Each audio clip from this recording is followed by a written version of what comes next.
Tanse, I'm Krisanachkate. Welcome to APTN National News. Thank you for joining us.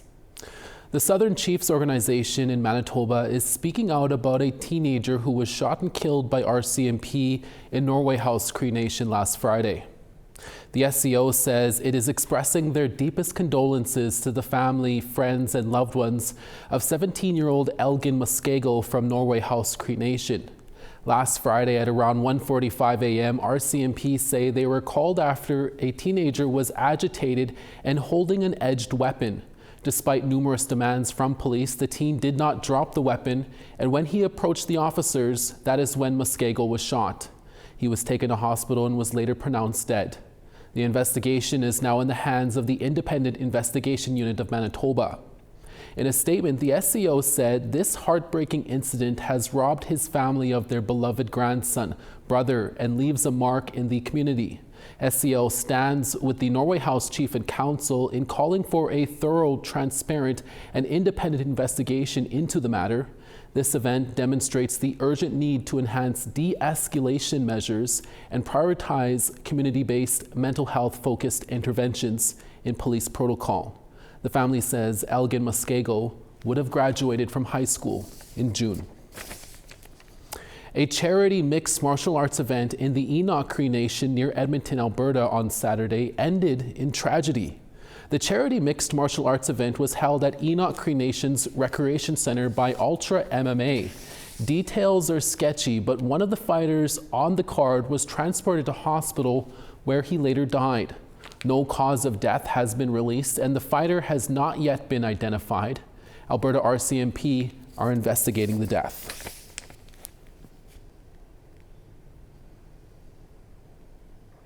In the 1950s and 60s, the RCMP and Quebec Provincial Police killed around 1,000 sled dogs in Nunavik as a form of forced assimilation against the Inuit people. On Saturday, the federal government apologized for its role in the killing of the dogs. A similar apology was given by the Quebec government in 2011. Elders in the community of Kangiksuyuak accepted the apology. As APTN Savannah Craig reports, many believe it's a step towards reconciliation. I am sorry. I'm sorry. Please forgive us. Crown Indigenous Relations Minister Gary Ananda Sangari provided the historic apology for the federal government's role in the killing of Inuit sled dogs between the 1950s and the 1960s in the community of Kangiksuyuak in Nunavik in northern Quebec. The apology was well received, with Ananda Sangari receiving a standing ovation and being embraced by elders. You can't really move forward until the party who did you wrong admits they're wrong. And then to ask for forgiveness was quite powerful. And it was even more powerful when the elders accepted his apology. The killing of sled dogs devastated their population, forcing Inuit into a sedentary lifestyle and taking away part of their autonomy.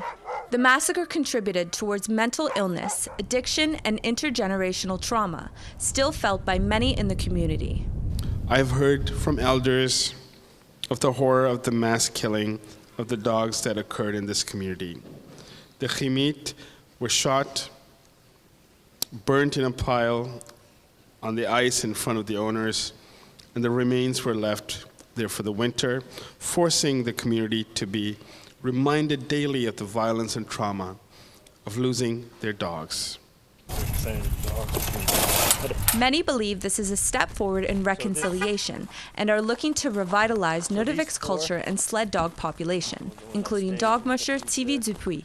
Kind of like the federal day schools and the residential schools, the dog slaughter is just another aspect of it, and this is maybe a part of it, part of reconciling with a bigger machine that was a cause to how we live today.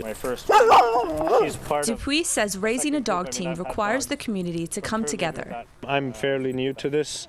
It's been about 3 years that I even got on my cousin's team, started building my own team, so we shared the tasks where I learned from him, I learned from my neighbors, so George, Kyle, whose dogs you see here. I learned from them, and eventually started my own team. The federal government has launched $45 million to promote the revitalization of communities in Nunavik. Gary, on behalf of Nunavik and the RCMP, we accept your apology.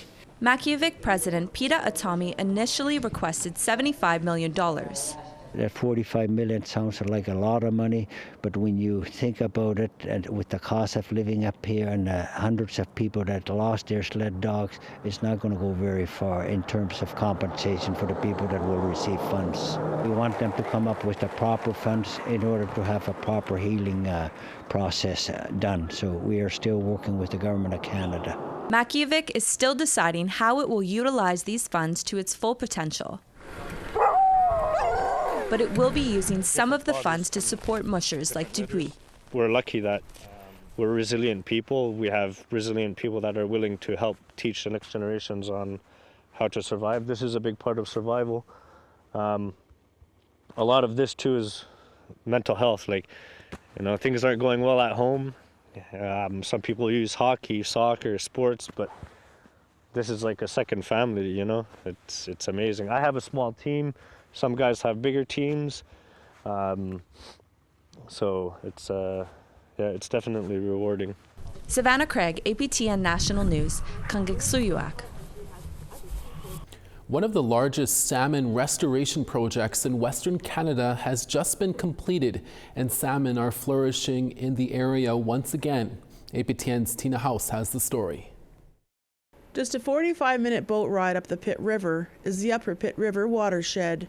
For close to 100 years, logging development in the area cut off Pitt River to Pitt Lake, which prevented salmon from spawning in this remote area. But now, thanks to a partnership between the Katzie First Nation, the BC Parks Foundation, and numerous sponsors, water is now flowing to the Red Slough, where salmon are once again making a huge comeback.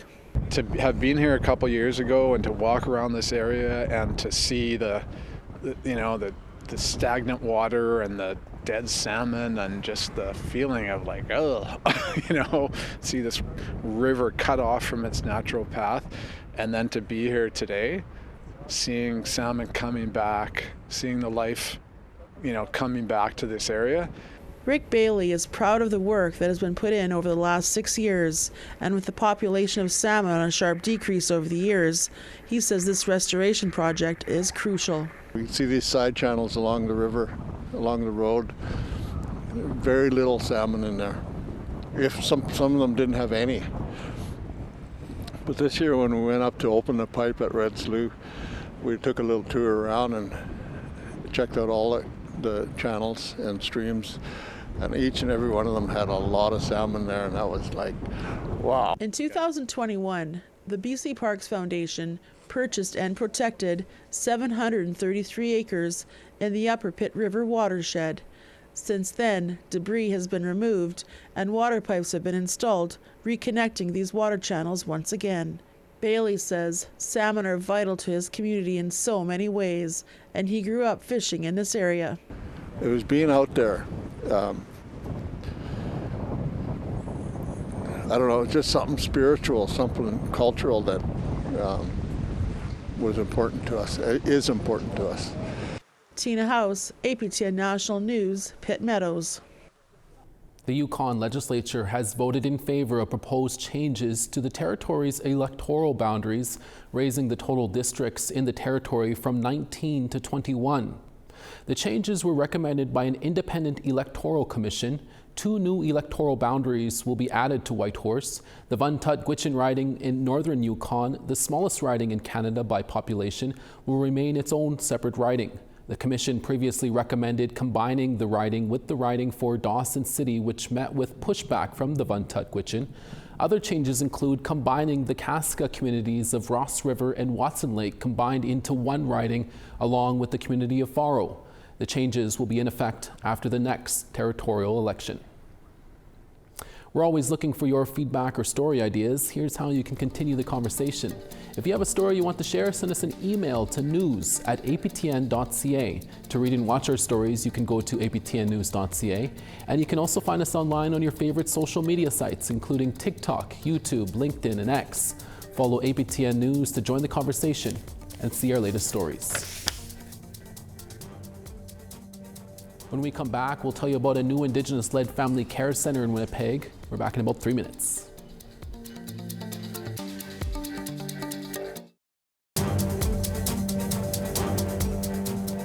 Welcome back.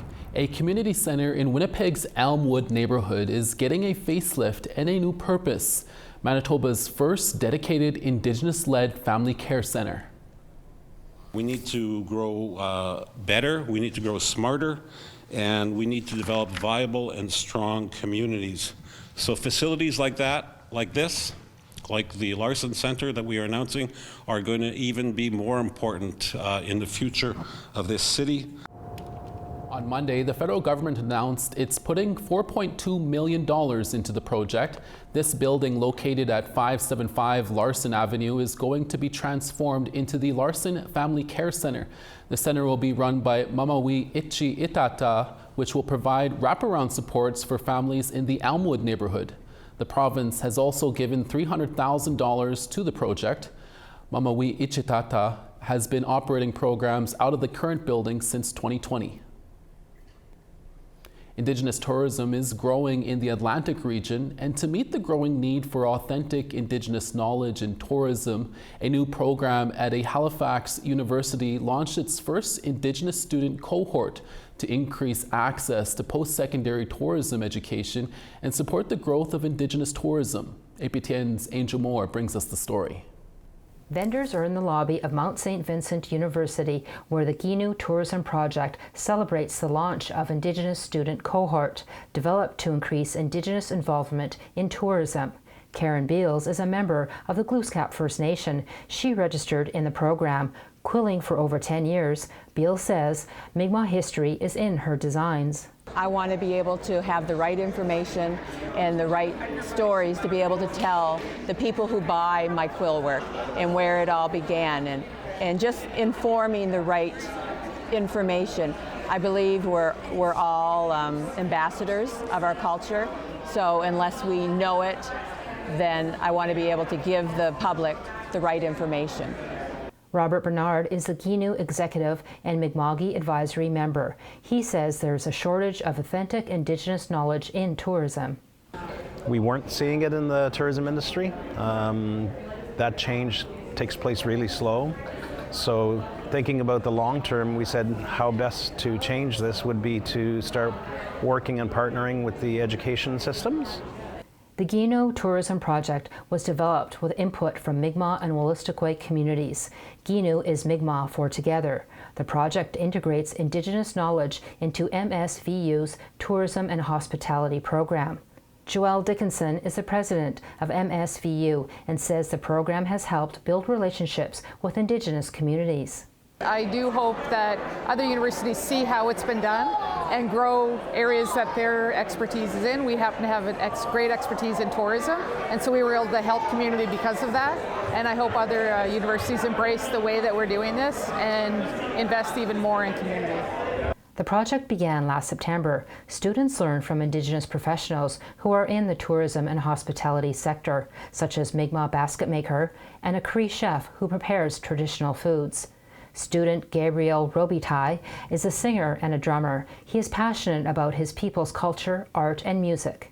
It's not a belief they have, it's a conviction, it's a purpose, and you can really see how they give back to the communities, and it's something that really just fires me up and gets me going. Student Davina Bernard wants to learn more about Mi'kmaq culture and hopes to work in Indigenous tourism.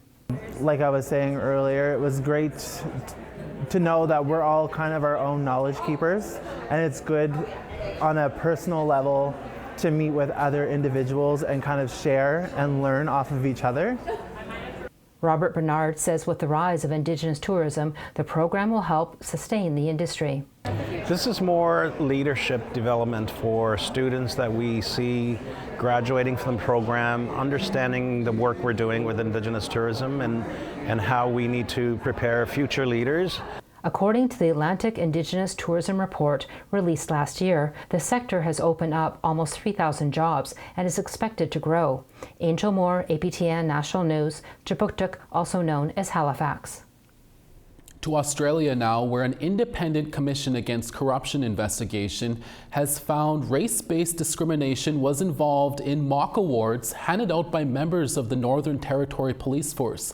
However, there were no adverse findings. One example of the mock awards was for an officer who behaved most like an Aboriginal. Critics of the report say the government's response completely dismisses the concerns of Aboriginal police officers and the Aboriginal people the police serve. National Indigenous Television's Emma Calloway has more. The Independent Commission Against Corruption found the certificates are evidently racist, but provided no adverse findings. In February, former Constable Zachary Rolfe gave evidence of the awards named to imitate an Indigenous word and given for an excellence in lack of hygiene.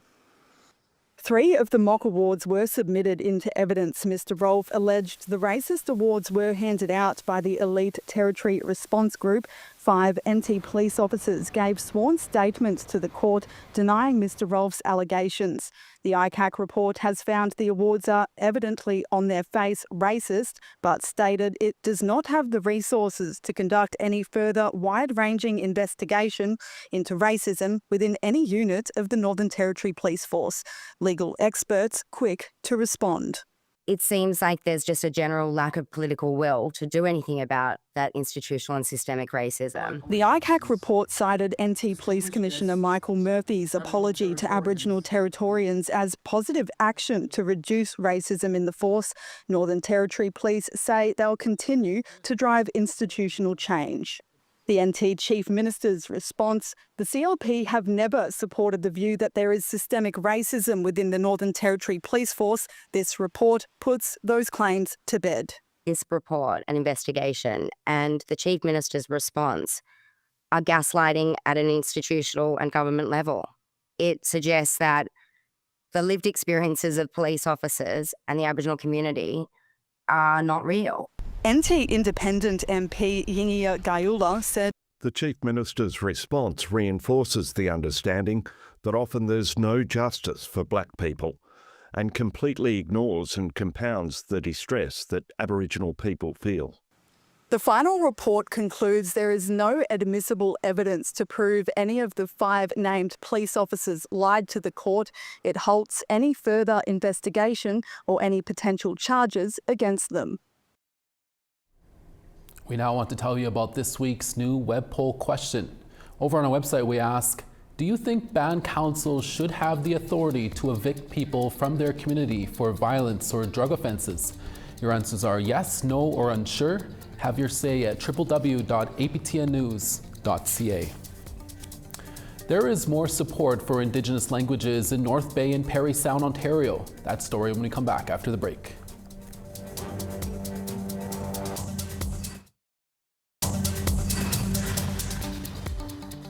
Starting on the east, sunny in St. John's at 4, Charlottetown 4. Cartwright 2, La Grande River -1. Sunny in Saguenay at 2, Quebec City 2. Peterborough 6, Sault Ste. Marie 2. -1 in Kapuskasing, Sudbury 1. Churchill -11, Puckatawagan -12. -7 in Gimli, Princess Harbour -7. North Battleford -25, Yorkton -19. -14 in Stony Rapids, Meadow Lake sunny at -30. -13 in High Level, Peace River -11. Red Deer -12, Edmonton -14. -2 in Kamloops, Bella Coola -3. -16 in Dease Lake, Prince Rupert 2. -14 in Whitehorse, Old Crow, A Burr -33. Wati -27, Wrigley -22. -22 in Palatuk, Sax Harbor -23. -16 in Baker Lake, Cambridge Bay -21. And -9 in Clyde River, Aglulik -14. In Ontario, the Near North District School Board in the North Bay and Parry Sound area is offering a brand new e-learning opportunity that will be available to high school students from across the province. Starting early next year, virtual Indigenous languages courses will begin. With more, here's CTV's Eric Tashner. For the last few years, teacher Falcon McLeod has been working to create an Indigenous language e-learning curriculum to reach as many Ontario students as possible. So that they can get a systematic understanding of Ojibwe as a whole and then apply it in their own learning and experiences. Starting in February, he will be leading first-of-its-kind virtual Indigenous language courses for students in 56 school boards who are members of the Ontario e-learning consortium, something he says is essential to learning the language. Taking the dictionary and doing word for word kind of swaps into Ojibwe doesn't work. It requires manipulation of prefixes and suffixes onto your nouns and verbs. And so without that knowledge, it's not a proper representation of Ojibwe. McLeod says before this, other Ojibwe language courses have only been offered through in-person learning. The e-learning opportunity is meant to eliminate timetable conflicts, low enrollment, and potential course cancellation, all at a time when interest seems to be climbing. I'm finding more students wanting to learn Ojibwe. I've been raised going to the Anishinaabe language conference in Sault Ste. Marie, Michigan, and I remember being one of the few kids that used to be there. Organizers say students enrolled will cover one grammar concept each week and then build on that the following week. Each lesson consists of a pre-recorded video of the in-class lesson, a PowerPoint presentation from the video going over the lesson, a worksheet, and an opportunity for students to seek help. We take students from almost no knowledge to exponential growth to being able to express hundreds of thousands of sentences. McLeod says students also receive audio files of himself speaking Ojibwe at regular and slow speeds for learners to transcribe and translate. He says he's honored to be a part of this rollout and is excited to get to work on it next semester. Eric Tashner, CTV News, North Bay. Celebrated Cree filmmaker Neil Diamond is our guest on Face to Face tonight. Diamond has co-directed numerous award-winning documentaries, including Real Injun and Red Fever. We also discuss his latest film, So Surreal Behind the Masks. Here's a preview. The film is about repatriation, I guess, and the search for a stolen mask that could be anywhere in Paris or it could be in New York. And yeah, so, and also like it's about Canadian history, what happened with Native people when ceremonies were banned. And that's your midday newscast for this Tuesday, November 26th. We'll be back again with more news stories for your evening newscast. Be sure to join us then. From everyone at APTN National News, hi miigwech masicho. Thank you for watching, and we'll see you again next day.